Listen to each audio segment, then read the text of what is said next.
All right, we got an emergency. Rebecca has had a mouse in her car. At least it unrolls easy.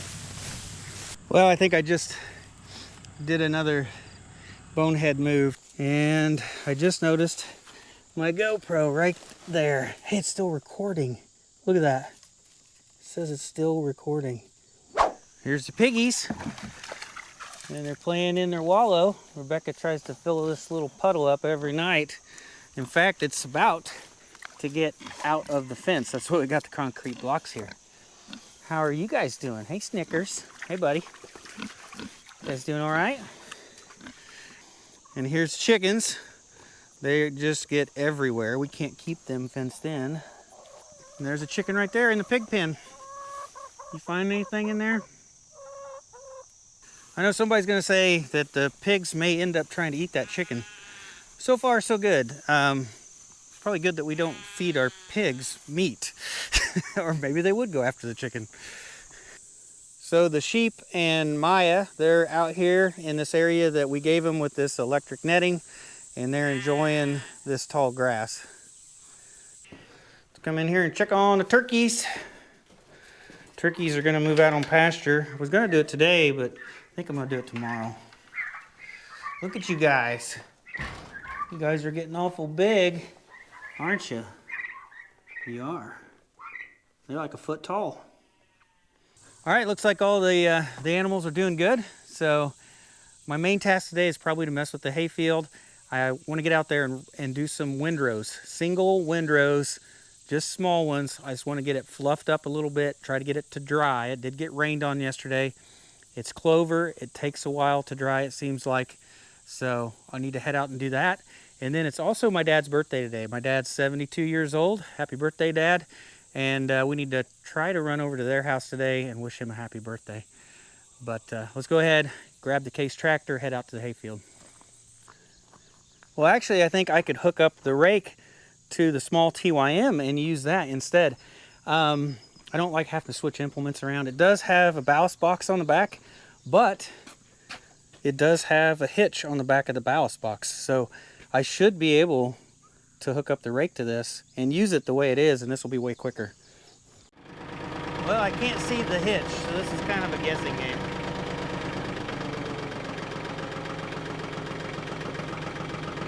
All right, we got an emergency.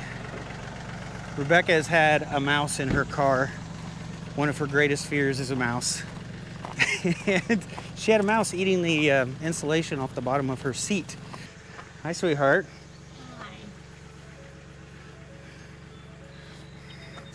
You see anything? No. So this one was tripped? Yeah, it's tripped. Look at it. No, it didn't.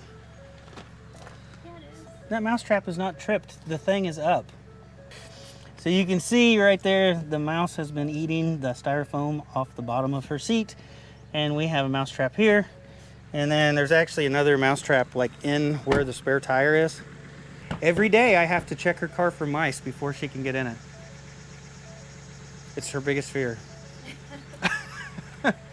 I have to make fun of her. I just have to tease her about it.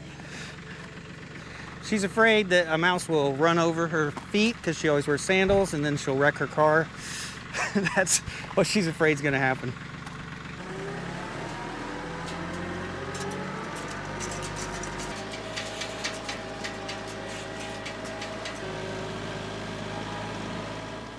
So on this new idea hay rake, you would originally hand crank this down and lower it so that the rake teeth were at the right height. And then when you were done raking, you would raise it back up. Now, I don't do that. What I do is I leave it in the down position where I know that it's nice and level and straight with the ground. And then I raise the 3-point arms up and down to raise and lower the rake instead of using the hand crank. And I typically use a drawbar, and that is what this is. It's like a 3-point drawbar. And this allows me to hitch it up, lift it up and down, and then with the hole pattern, I can actually offset the rake one side or the other and adjust where the rake is in relationship to the tractor. But today I've got the rake hooked up to the ballast box, and it's just got a 2-inch receiver down here, and I've got the hitch in here upside down to help this be a little bit higher. It's still almost not high enough. and I'm just going to raise the ballast box up and down to engage the rake. It is getting fairly dry, surprisingly. It may be ready to bale today. We'll just wait and see. So I'm going to go ahead and start raking this field. Hopefully this will take me about an hour and I'll be done.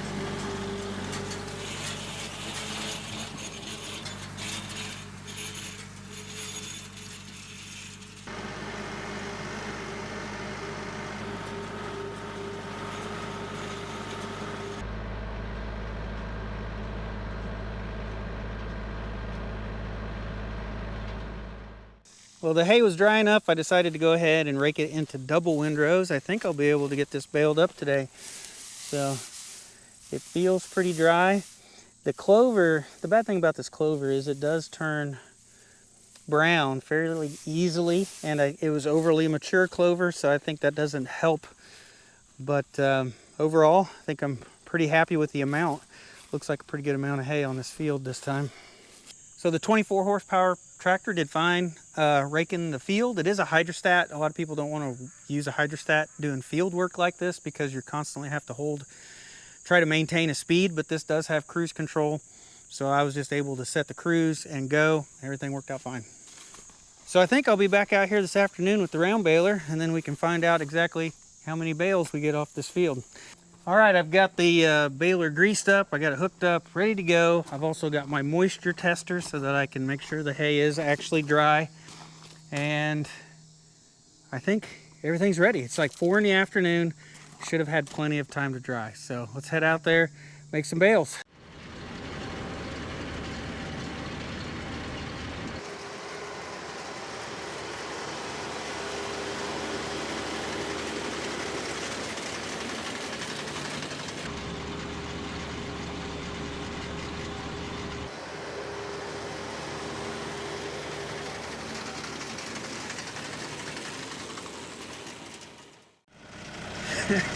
Well, I thought I was ready to bale, so I screwed up.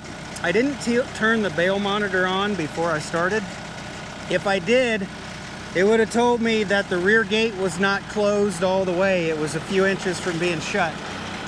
So it did start to make a bale, but I couldn't get the gate to close and keep going. So I had to kick the bale out. So I've already unrolled this a little bit. I'm gonna have to continue to just unroll it the rest of the way so that I can pick it up again. It's crazy, it did actually roll the bale with the gate not all the way shut, but like I said, with the bale monitor turned off, there was no way to alert you that something wasn't right. So let me get this unrolled, and then I'll continue around the field, and then hopefully this is the only problem. At least it unrolls easy. There we go. Gate's shut all the way. Ready to go.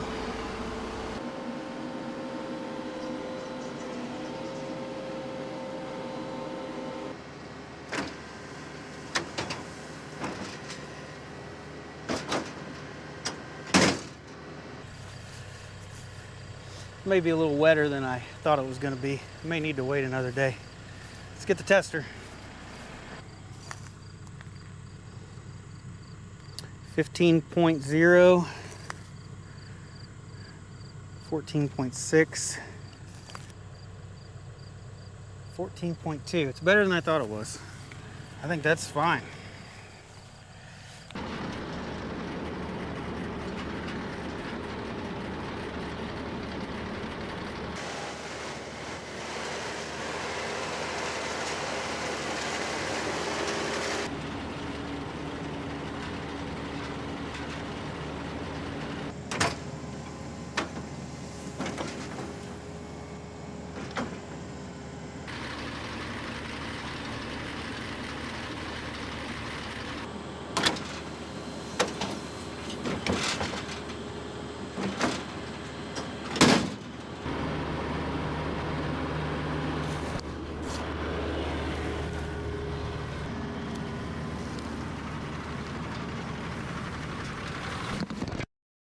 Well, I think I just did another bonehead move. So I have this GoPro that I magnetized to get the shots, and the GoPro's gone. And I'm pretty sure I just bailed it up in the baler. So I had it on the very front of the tractor, like on the loader looking backwards. And I think the big mound of hay knocked it off and I bailed it up.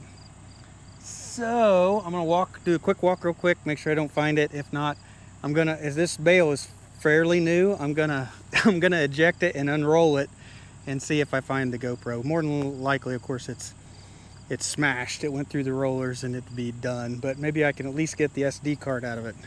All right, I walked all the way back to the last bale. I'm pretty sure I bailed it.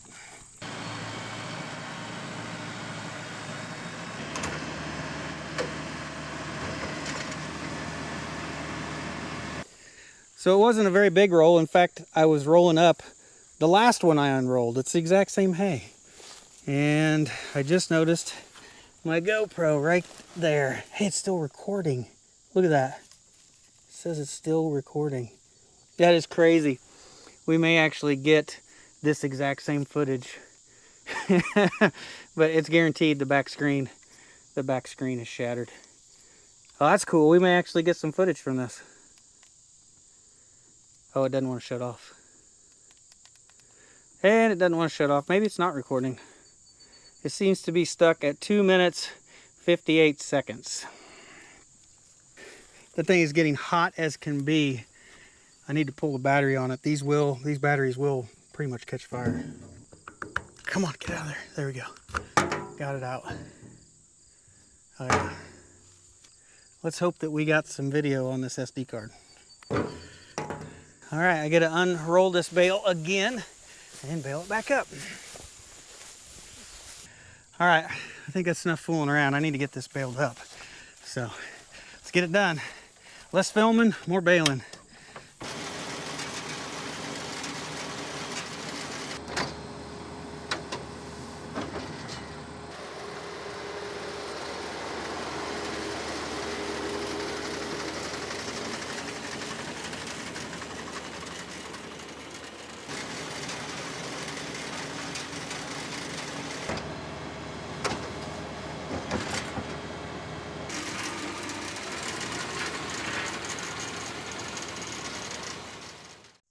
So I just got done counting the bales. There's a total of 10 bales down there, and then that is 11, and that is 12, and then the one we kicked out, we'll go ahead, we'll say that's a half a bale, and we'll say 12 and a half bales. And that's the most I've ever got off this field. I think I normally get 9 or 10 off of this field, so yeah, this is the most I've ever got. And I was really needing some hay to be able to store away from the winter. And if we're lucky, it's getting kind of late. What is this, mid-August? We might be able to get another cut late September, but at least I feel a lot better having this much hay and going to be stored in the barn. So every one of these bales I just did manually. Since I had that first one screw up, I put it in manual to start off with after the screw up. And I just ran all of them manually, tied them manually. And I think they turned out fairly good. I think they're fairly uniform in size. Without the bale monitor working, I gotta kind of just eyeball it. There's no gauge on the baler that tells me what the size is. You have to use the electronics, and when the electronics is not working, you basically just kind of got to eyeball how big the bale is and decide when to tie it. I think most of them are all pretty much the same size. So after I ran the GoPro through the baler, I started hearing a rattling sound. And I don't remember hearing it earlier. I know I had a broken pickup tooth before, where one of them little wire teeth that pick up the hay. I may have broke another one. It may have broke one on the GoPro. I guess I could see the GoPro breaking one of those small little wire teeth. I can't see it breaking much more than that on a baler, or else it's not a very good baler. But or it could be just coincidence that I noticed it after that happened. But I'm probably going to clean out, you know, these things get so dirty. I need to clean out all the hay and the dust and the chaff, or whatever you want to call this. I need to get this all blown out on the inside. I'll probably open this up and take a good look at it, see if I can figure out what that rattling sound is from. I don't think it's anything major. I really think it's probably one of the teeth, the pickup teeth down there. And I don't have any. I usually try to keep spare stuff on hand, so I'm going to have to order a few to replace the ones that are broken and have a couple extra. So that's probably something I'll end up doing here soon, is trying to see if I can source some of those pickup teeth. But this GoPro is actually the second GoPro that I have destroyed with the tractor. The first one, or at least the last one, I destroyed with the brush hog. And it didn't get the footage of the brush hog chopping it up either, so I doubt that we got much footage of inside the baler. But I really think that I'm going to eventually start a wall of shame in my pole barn. And then every one of these things that I break, I'll hang up on the wall of shame, just as like a little reminder of all the stuff that I break. Because it's actually quite a bit of stuff. But anyway, I think that's going to be it for this video. The weather's going to be good. I don't have to necessarily come out here and pick up the bales tonight and get them put away. I don't like them to get rained on. I like to store them inside. That's just my preference. But I have a few days before it's going to rain, so I can kind of come out here at my leisure, get them put up and put away another day. But I think that's it for today's video, guys. So thanks for watching, and I'll see you in the next one.